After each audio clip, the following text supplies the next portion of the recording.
Je voudrais quand même rassurer mon ami Michel Eboma, pour qui je dis merci beaucoup pour son exposé. Mais c'est un principe de droit.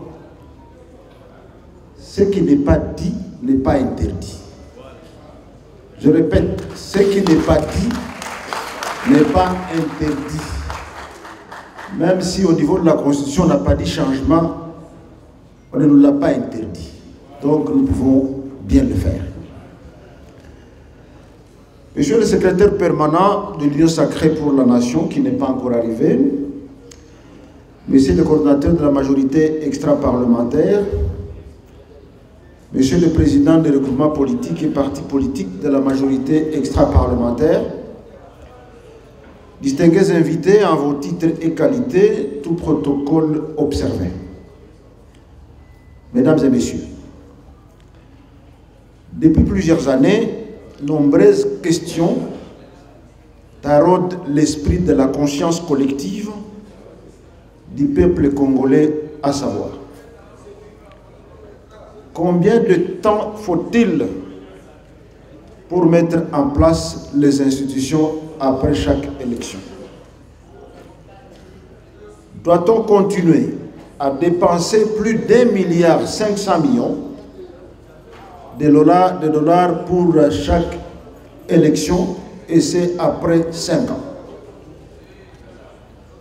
À quand le développement du pays par rapport à toutes ces dépenses liées aux élections? L'on parle souvent du train de vie de nos institutions. On se pose la question sur le rôle du Sénat. On se pose la question sur l'élection du gouverneur et des vice-gouverneurs, l'élection de sénateurs, avec cela implique au niveau de ce qui se passe, nous assistons à une corruption à ciel ouvert. Quid de l'unité nationale? Quid de la nationalité pour nos compatriotes de la diaspora? Quid de la question des minorités par rapport aux autres tribus de la République démocratique du Congo? Enfin, quid de la prolifération des partis politiques? Et ici, j'ai l'habitude de dire, notre démocratie est allée trop vite et trop loin. Un de mes prédécesseurs a parlé aujourd'hui de plus de 1000 partis politiques, ce qui n'est pas une bonne chose pour un pays. Pour répondre à toutes ces questions, la majorité extra-parlementaire a pendant plus de 2 mois réfléchi sur les lois, sur la Constitution de la République démocratique du Congo, celle du 18 février et celle modifiée par la loi numéro 11/002 du 20 janvier 2011. La comparaison de ces 2 constitutions, sur 229 articles, plus de 150 articles ont été minutieusement scrutés. La rencontre de toutes ces préoccupations ne peut plus se faire aujourd'hui lorsque on a réfléchi sur plus de 150 articles. Ces réflexions ne peuvent plus se faire par une simple révision. N'ayons pas peur des mots. Ces réflexions ne peuvent se faire que par le changement de la Constitution. Lorsqu'on parle de changement de la Constitution, beaucoup de politiciens que nous attendons regardent directement l'article 220. Et ils disent que cet article est verrouillé. Chers compatriotes, qui a verrouillé cet article? Qui a verrouillé cet article? c'est le peuple congolais. Par le principe de parallélisme de forme, c'est le peuple même qui a la compétence de pouvoir déverrouiller cet article. C'est pour cette raison pour laquelle nous parlons du changement de la Constitution qui sera soumis au référendum afin que cette Constitution ait le vote populaire du peuple congolais.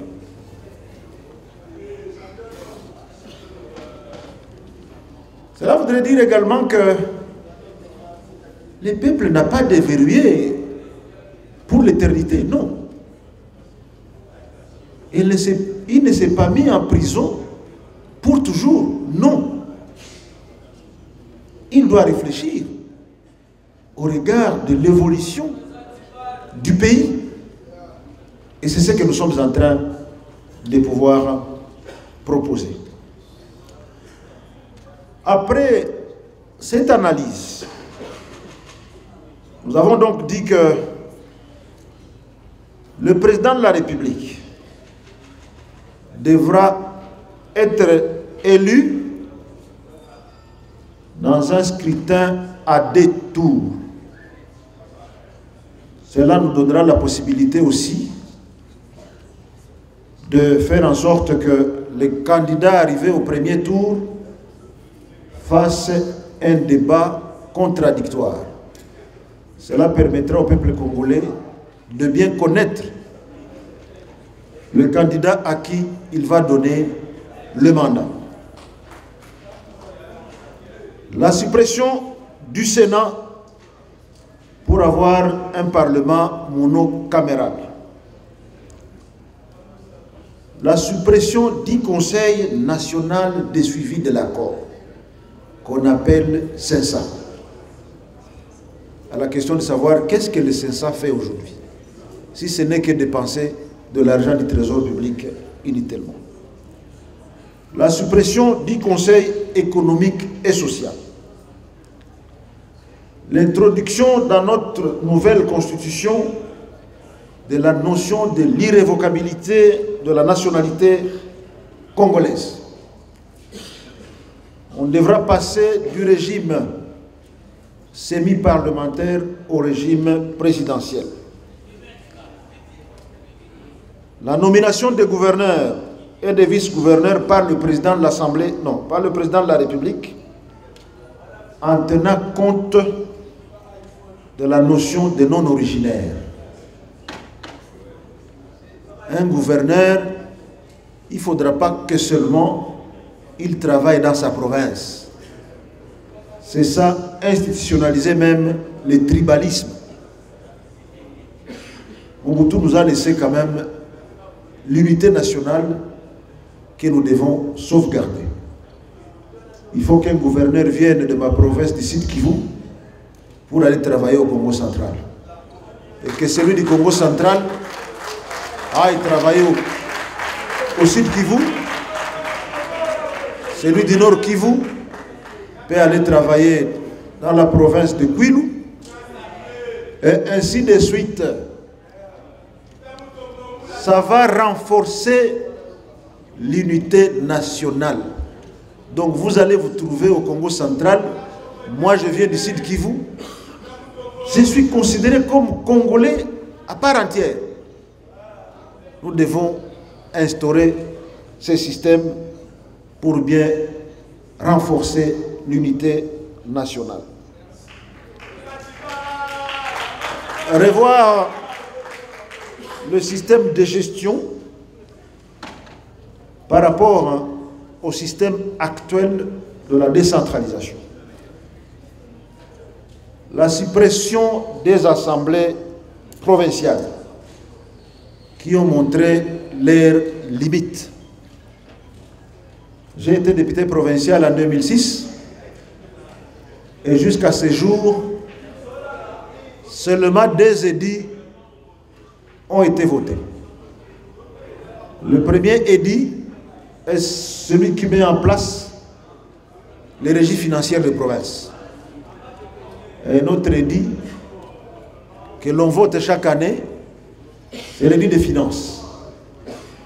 À part les deux édits-là, c'est la cacophonie qui règne en province, des conflits entre l'Assemblée provinciale et le gouvernement provincial. Au regard des dépenses qui sont effectuées pour les élections après chaque 5 ans, nous avons dit que nous devons privilégier le développement et nous proposons que le mandat du président de la République passe de 5 à 7 ans.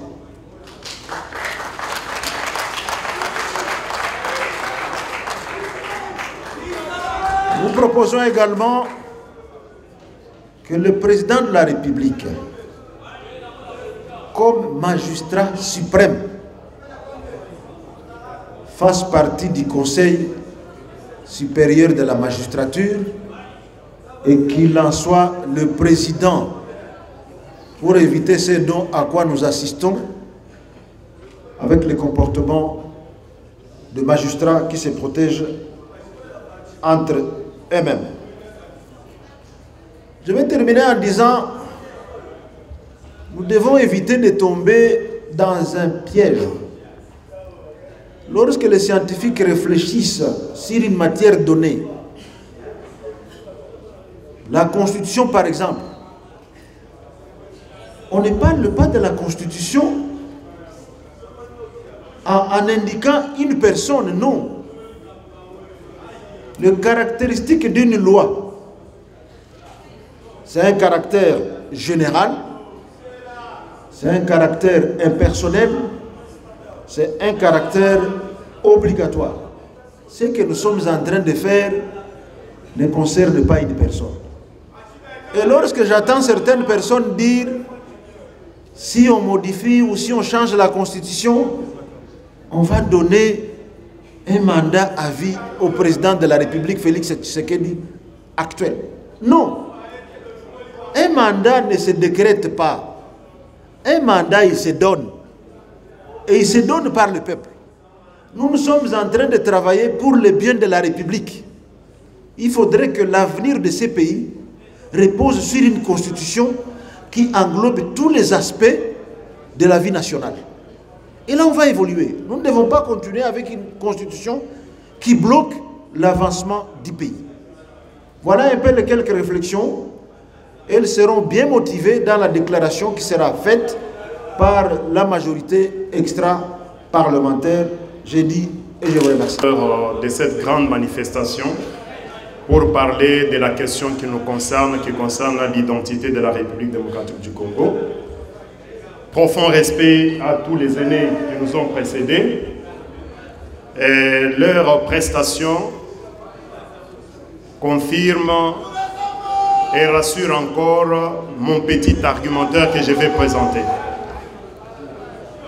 Comme vous le savez, la Constitution, par définition, c'est tout simplement un acte fondateur par lequel une société se constitue une identité et décide quel est son dévolu sociétal. Je ne peux plus entrer dans le fond en termes d'articles parce que nous avons été tellement édifiés,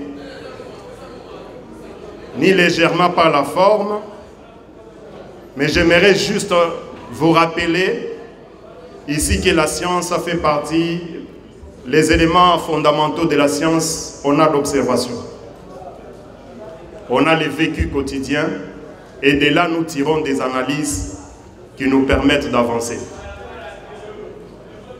Et vous savez les faits historiques de notre Constitution. Nous avons la première, la deuxième et la troisième Constitution que nous avons ici. Juste par le fait historique, ça renforce mon engagement dans le changement de cette Constitution en place. Par la première Constitution, nous sortions d'une société avec tout ce qu'il y avait comme l'empire colonial, alors la République démocratique du Congo devrait se définir quel était le mode de son fonctionnement. Ainsi était née la première constitution de la République. Étant donné qu'il y avait beaucoup de troubles parmi les nationaux, des guerres par-ci par-là, on a élaboré la deuxième constitution. Et c'était par les enfants du pays. Et cette deuxième constitution a été élaborée en 1967, modifiée ou révisée en 1970, là où le Sphinx Étienne Tshisekedi a commencé son opposition vis-à-vis de cette modification parce que ça donnait la notion de la pensée unique, la dictature de Faure Mobutu. Et nous sommes allés avec cette constitution jusqu'à sa chute. Monsieur, docteur Télé, accordez-nous une minute. Je vous en prie. Nous signalons l'entrée du secrétaire permanent de l'Union sacrée. Elle peut se lever juste pour le recevoir.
On peut continuer.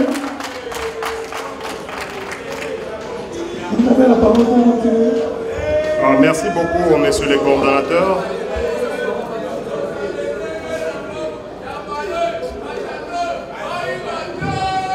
J'étais en train de dire que lorsque Mobutu est tombé, M. Laurent Désiré Kabila a établi une charte qui devrait gérer sa période jusqu'à ce que nous sommes tombés maintenant à la constitution actuelle par le régime qui était. Et comme vous le savez, on a appelé cette constitution la constitution des belligérants par le Sphinx. Et vous le savez, les gens qui nient, par définition belligérants, je peux prendre la simple définition, ce sont les querelleurs, les gens qui se disputent. Et à l'époque, le pays était divisé. Il y avait l'Est, le Nord ainsi que l'Ouest. Quand on entre dans les discussions, on nous dit que la constitution ici, c'est le sénateur de l'époque qui avait établi l'ébauche. Est-ce que ces sénateurs étaient-ils une émanation du peuple congolais? C'était de la volonté politique du régime dictatorial qui était en place. Donc le peuple n'était pas engagé. Et quand vous regardez au fond maintenant, les éminences qui sont passées ici nous ont démontré comment est-ce que cette constitution n'était que une voiture qu'on t'a donnée, mon ami, en tout cas de bâton dans le pneu pour ne pas te permettre d'avancer. Et si vous constatez aujourd'hui, dans les deux premières constitutions, au moins là-bas, même le président de la République qui lui avait été donné, quand il s'agissait des matières critiques, il pouvait se prononcer. Indépendamment de l'Assemblée nationale, mais ici, on a mis le président de la République dans une sorte d'étau. Et comme vous le savez, la question de la sécurité ou la question de guerre, c'est un processus, il y a des stratégies à prendre et on lui interdit l'anticipation. Par exemple, sur la question de la déclaration de la guerre. Pour déclarer, il est contraint par la disposition constitutionnelle de réunir les chambres. Et comme c'était au début du deuxième mandat, il fallait constituer les 2 chambres, et vous savez le temps que ça a pris, et sur terrain, il y a autre chose. C'est tout simplement pour nous dire, juste par l'observation, par les vécus, parce que l'un d'entre rédacteurs ou rédacteurs de cette constitution a dit que le Congo était constitué comme un gâteau que les belligérants devraient se partager. C'est pour cela, vous avez vu, on a mis le président de la République dans une sorte de partage de pouvoir, l'Assemblée nationale, les assemblées provinciales, et on a encouragé beaucoup plus les tribalismes.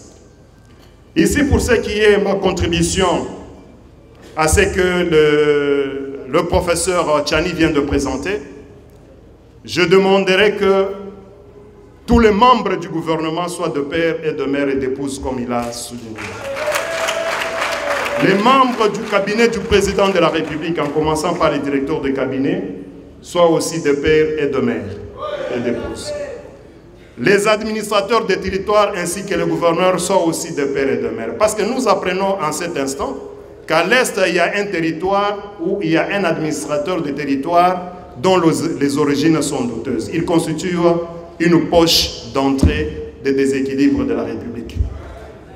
Donc voilà, je voulais juste étaler parce que quand on dit on est allé chercher les experts à l'extérieur du pays pour venir étoffer la constitution de la République, cette constitution que nous avons actuellement. Chers compatriotes, toutes les éminences qui sont passées ici, est-ce que vous avez senti qu'il n'y a pas d'intelligence, il faut aller chercher l'intelligence ailleurs?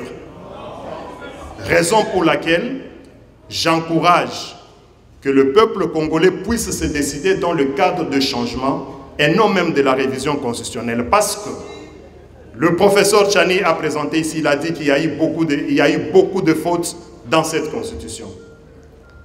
Le doyen Moké vient de présenter au moins 80 articles. Et si vous lisez la constitution actuelle, la constitution a 229 articles. Et quand vous faites la proportion, vous dégagez 35% des erreurs. Ce qui dit vous êtes à 60-65%. Et pourtant, nous, quand on grandissait, quand un élève a 60%, c'est-à-dire il est à la limite moyenne, à la limite inférieure de l'intelligence. Maintenant, nous voulons progresser avec notre pays. L'aîné Boma a parlé ici que la Constitution vous permet d'avancer et de faire un pas.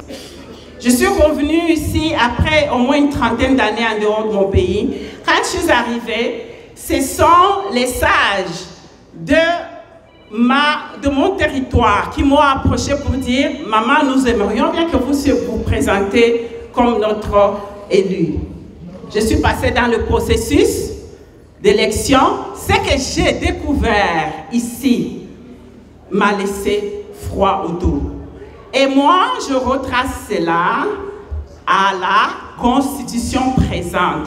Cette Constitution présente, elle est faite pour créer une culture de distraction, une culture de tricherie, une culture d'usurpation de pouvoir du souverain primaire.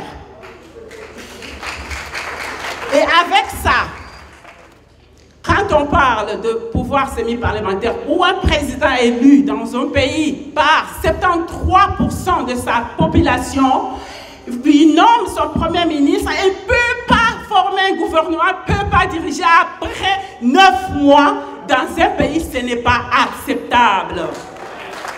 C'est tracé à la Constitution présente, mes chers frères et sœurs, ici, camarades. Les gouverneurs, on a bien parlé ici, avec même les articles au point, qui sont élus par les députés provinciaux, ils trichent à ciel ouvert. Quelqu'un qui triche comme ça, est-ce qu'il dépend? Qu'est-ce qu'on attend de lui parce qu'il a acheté son pouvoir? Est-ce qu'il va délivrer? Non. On n'a pas la performance, on n'attend pas de lui la redevabilité. Et comment est-ce qu'on va bouger? Comment est-ce qu'on va faire des réformes? Tout cela à cause de quoi? De la Constitution présente. Alors, quand le président Fathi nous demande de revoir la Constitution, ne dites pas, comme j'ai écouté mes soeurs dire,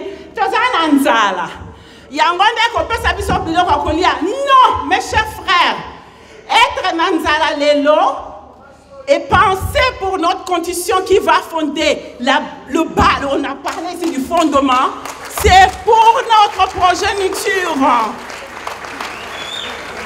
C'est plus, pensons 50 ans. Ceux qui nous ont créé cette constitution, ils avaient pensé 30 ans, comment ils vont couper le pays. Et nous pensons seulement, parce que je parle de repas aujourd'hui, la constitution, on va changer, s'il vous plaît. Donc changer la constitution, les de père et de mère, comme ça, tout ça là, des réformes qui vont permettre à notre pays de faire le bon qu'il le fait pour nos enfants. Voilà mon intervention. J'ai voulu le faire juste pour nous encourager. Parce que même dans mon parti politique, j'ai vécu ça. Et certains qui sont ici le savent. On va, et quand on rentre dans le groupe, ils disent qu'ils sont contre les changements. Alors on ne fait pas l'hypocrisie. S'il vous plaît, quelqu'un a dit que c'est le fondement. Le Seigneur Jésus nous dit, c'est lui qui bâtit sa maison sur le sable. Fait quoi? Il va en vain. Si nous bâtissons notre constitution sur le sable, c'est en vain. Nous aurons fait aujourd'hui, demain nous serons les esclaves du Rwandais et de toute autre personne. Changeons la constitution. Voici, je suis oui pour les changements de la constitution. Je dis et je vous remercie de m'avoir accordé la parole. Nous intervenons par rapport au changement de la constitution de notre pays. Moi qui vous parle, j'ai été la conseillère à la Cour constitutionnelle et j'ai connu des problèmes conformément à notre pays. Notre pays, au moment des élections de 2018, si le président de la République tient à dire que la Constitution soit changée, nous sommes obligés de l'accepter. Le pays a des problèmes énormes. Après le vote de 2018, on avait le président Luamba comme le président de la Cour constitutionnelle. La CENI a publié et il a fallu que la Cour constitutionnelle, celle le président Félix-Antoine Tshisekedi, comme le président de la République. Et Kagame va appeler le président de la Cour constitutionnelle pour lui dire « Tu ne peux pas investir le président Félix-Antoine Tshisekedi aussi longtemps l'Union africaine ne vienne à Kinshasa. » Vous allez vous rendre compte que notre pays n'est pas en mesure de prendre des décisions seul. Il faut que les pays de l'extérieur nous imposent comment marcher. Alors aujourd'hui, nous avons eu un président de la République, Mwana Yamboka. Et il nous amène à changer la Constitution pour nos intérêts à nous, pour nos enfants, chers camarades. Que personne vous trompe. Que personne vous trompe encore. Il est en train de se battre pour arranger nos problèmes. Pour qu'il arrive à ça, il nous faut changer la Constitution. Et à partir de la Constitution, nous allons revoir un pays nouveau, une Constitution nouvelle. Mettons-nous pour le changement de la Constitution. Je vous remercie. Honorable Excellence, distingués invités, chers camarades, je voudrais d'abord m'excuser parce que j'ai raté des communications vraiment très intéressantes. Et je viens de m'en rendre compte. Je voudrais remercier de vive voix les organisateurs de cette grande rencontre qui va entrer particulièrement dans notre histoire compte tenu du moment auquel cette rencontre se tient ici.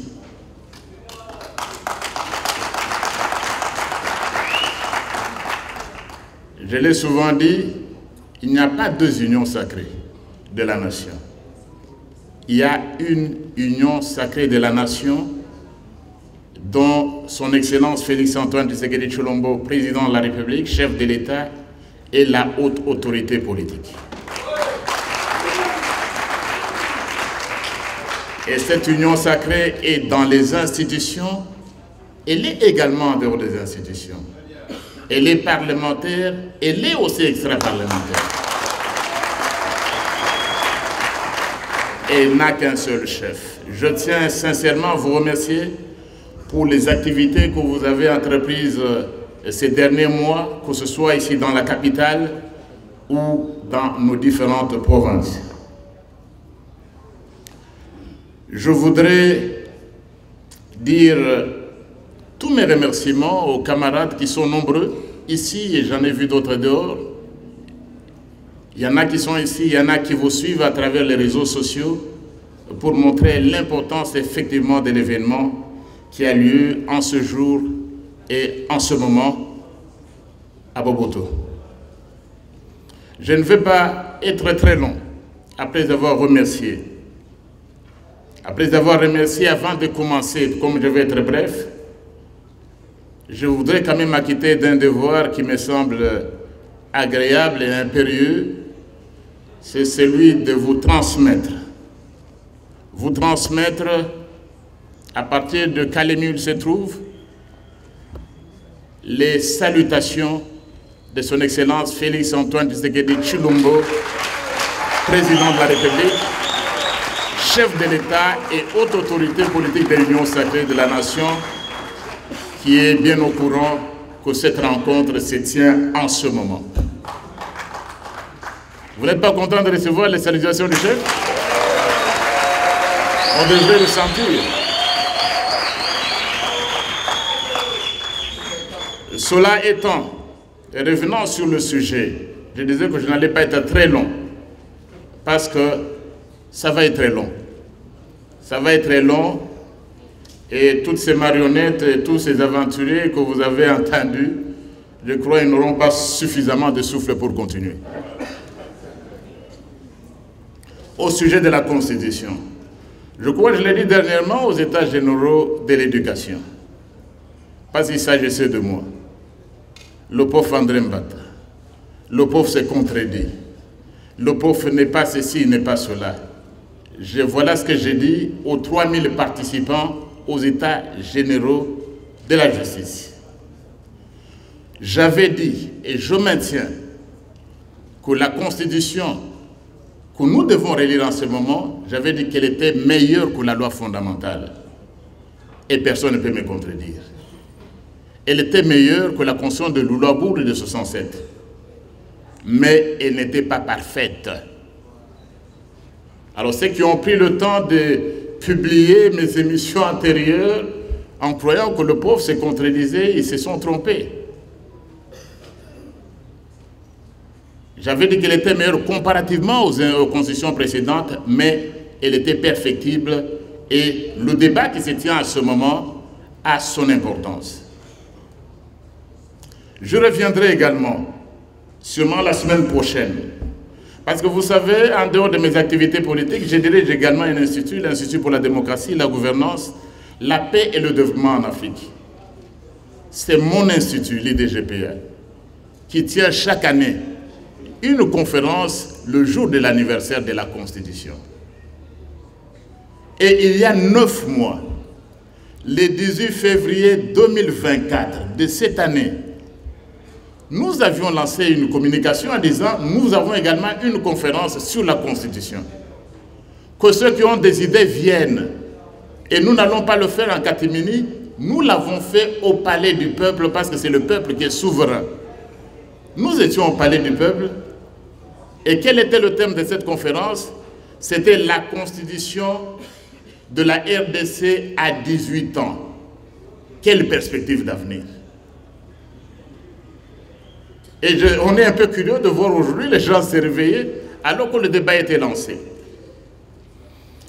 S'agissant de cette constitution, Madame, docteur ici l'a dit, la constitution nous intéresse tous comme des citoyens. Tous nous sommes intéressés parce qu'elle régit l'organisation et le fonctionnement de notre pays. Mais la constitution a également des experts. La constitution a également ses spécialistes. Tout le monde ne peut pas à longueur de journée l'interpréter comme il se doit. Non. Sinon tout le monde serait médecin, tout le monde serait prêtre, tout le monde serait sociologue. Ça, je l'ai souvent dit, parce qu'à voir ce qui se passe, surtout dans les milieux d'une certaine opposition, qu'elle soit civile ou religieuse, des gens commencent à décortiquer la Constitution sans en avoir la maîtrise. Non. Nous avons des respects pour tout le monde, à chacun sa profession, à chacun son métier. Si je n'ai pas appris la chimie, comment voulez-vous que le prof Mbata vienne vous expliquer la formule de pi, par exemple, de mathématiques, pi égale 3,14? Comment voulez-vous que le prof vienne vous démontrer la formule de Pythagore? Ou comment se calcule le triangle, le rectangle, la surface? Non. Un monde où il n'y a pas de docteur de la loi est un monde virtuellement condamné à disparaître. S'agissant de la Constitution, je voudrais vous dire qu'elle n'est pas dans aucun pays au monde, il n'y a pas de constitution inchangeable, ça n'existe pas. Les États-Unis d'Amérique qui sont aujourd'hui donnés comme le plus grand pays démocratique au monde, ils ont revu plusieurs fois leur constitution. Et d'ailleurs, les gens ne s'en rendent pas compte. Trump vient d'être réélu président de la République, président des États-Unis. Et tout le monde suivait les résultats. 312 voix des grands électeurs. Pourquoi on ne s'est jamais posé la question comment les États-Unis, environ plus de 250 millions d'habitants, le score du président de la République, c'est 312 sur 537 ou 538. Je crois que le pauvre Noël Chané, qui a longtemps vécu aux États-Unis, pouvait encore l'expliquer. Mais l'élection aux États-Unis n'est pas au suffrage universel direct. Premier tour, deuxième tour, ça n'existe pas aux États-Unis. Combien se sont posés la question, mais pourquoi est-ce que Trump il est proclamé élu avec 312? C'est le nombre des grands électeurs. La Constitution est ce qu'un peuple veut. Et c'est ce que le peuple américain a voulu. Il n'a pas cherché les deux tours. Non. Il a déterminé, il faut les grands électeurs, ils sont 537.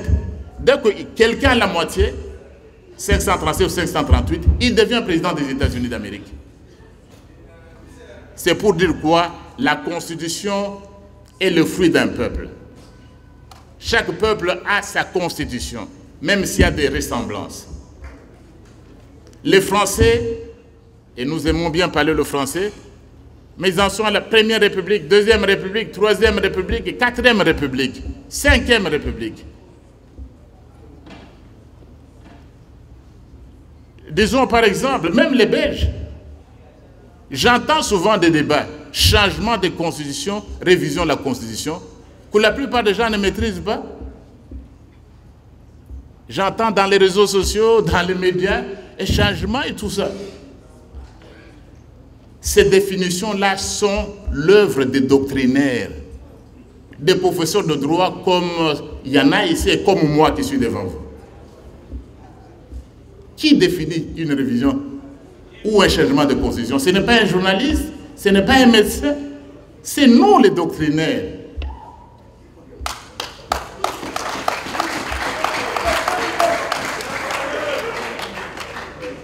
Et puis d'autres questions qui viendront.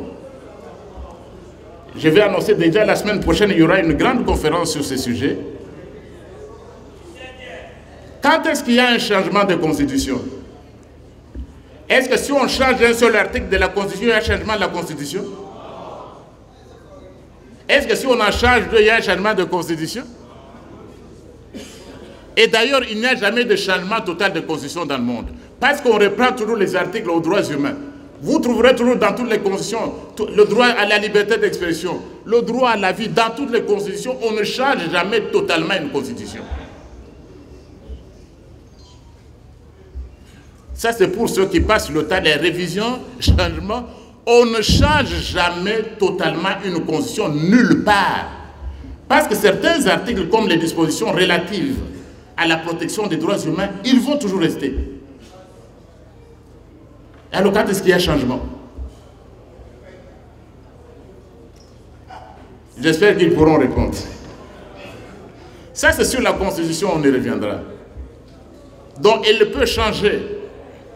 Et j'ai eu moi-même le plaisir de me trouver au Gabon par les autorités gabonaises pour réfléchir également sur le changement de constitution. Ils l'ont fait. Je veux dire une chose. Monsieur le coordinateur, vous demanderez qu'on me donne un peu de temps.